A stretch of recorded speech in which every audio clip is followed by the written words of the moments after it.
Bismillahirrahmanirrahim. Assalamualaikum warahmatullahi wabarakatuh. Perkenalkan, nama saya Muhammad Imam Khairubis, PM 2008260074. Nah, di sini saya akan mempresentasikan mind map di blok neurologi.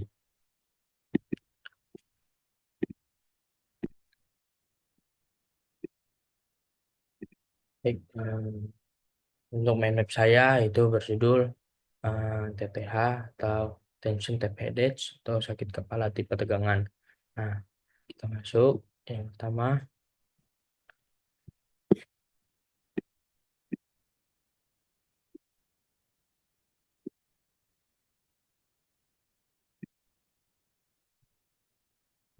ada prinsip dasarnya, yaitu definisi sakit kepala tipe tegangan. Pertama, itu sakit kepala tipe tegangan itu tension type headache adalah jenis sakit kepala yang paling umum dan ditandai dengan rasa nyeri yang konstan.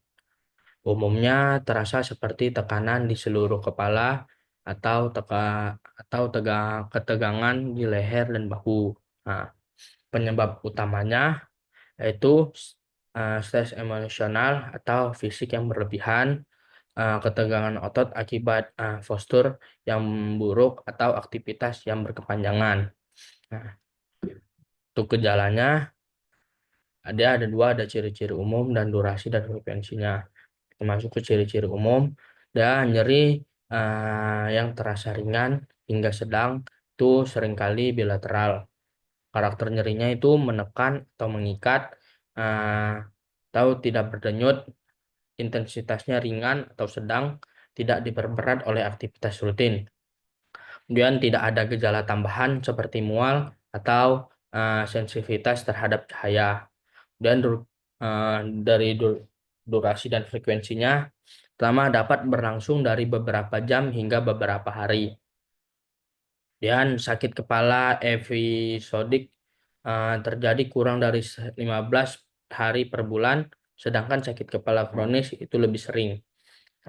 Faktor resikonya, pertama ada pola tidur yang tidak teratur, dan tingkat kecemasan yang tinggi, kurang olahraga, belum makan, posisi tidur yang kurang nyaman, tingkat stres yang tinggi, lemah dan letih, dan ada depresi.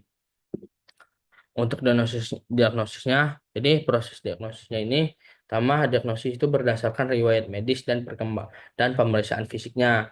Kemudian, kemudian dia juga menggunakan kriteria dari International Classification of Headache Disorder. So, untuk klasifikasinya, di klasifikasinya itu ada tiga, ada infrequent, ada episodik, dan kronis. Nah, yang pertama, infrequent itu setidaknya terjadi 10 episode serangan dari rata-rata kurang dari 1 hari per bulan atau kurang dari 12 hari per tahun. Nah, masuk ke tipe 2 ada episodik, yaitu frekuensi serangan terjadi setidaknya 10 episodik dalam 1 sampai 15 hari per bulan selama minimal 3 bulan atau 12 sampai 180 hari per tahun. Nah, dan yang terakhir untuk klasifikasinya ada yang kronis, yaitu nyeri kepala berlebih terjadi lebih dari 15 hari per bulan atau berlangsung lebih dari 3 bulan, atau lebih dari 180 hari per tahun.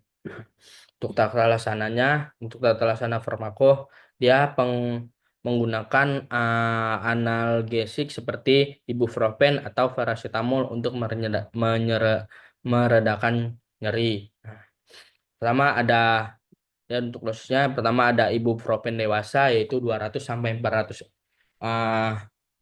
miligram, tuh dosis maksimal 2.400 miligram per hari, 3 sampai 4 hari kali sehari. Dan untuk anak 1 sampai 12 tahun itu 100 sampai 300 miligram 3 kali sehari. Kemudian untuk dosis paracetamolnya, untuk anak 1 tahun sampai 6 tahun yaitu 1.000 miligram per hari, 3 sampai 4 kali sehari. Dan untuk anak 6 sampai 12 tahun dia 2.000 miligram per hari 3 sampai 4 kali sehari. Kemudian dia dikasih aspirin dewasa yaitu 2.400 miligram per hari 3 sampai 4 kali per hari. Kemudian untuk anak 1 sampai 12 tahun dia 60 sampai 80 miligram per kilogram berat badan per hari 3 sampai 4 kali per hari. Kemudian dia dikasih juga obat pencegahan seperti antidepresan dan dapat diresepkan untuk kasus kronis yaitu ada amitriptilin dewasa 30 sampai 75 mg per hari itu dosis tunggal ya maksimalnya 50 mg per hari. Dan kalau untuk non farmakologinya ada konseling psikologis, kemudian ada refreshing ya liburan, ada refleksi dan istirahat. Kemudian untuk pencegahannya, pertama ada pencegahan gaya hidup, yaitu menjaga pola tidur yang baik dan tidak teratur. Kemudian melakukan olahraga secara teratur untuk mengurangi stres dan meningkatkan kesehatan fisik. Kemudian dia ada manajemen stres, yaitu mengembangkan keterampilan manajemen stres melalui teknik pernapasan atau latihan mindfulness. Kemudian dia menghindari pemicu yang dikenal seperti kurang tidur atau kelebihan kafein. Dan untuk prognosisnya dia dapat terkendali dengan pengobatan pemeliharaan. Kemudian ini daftar pusakanya.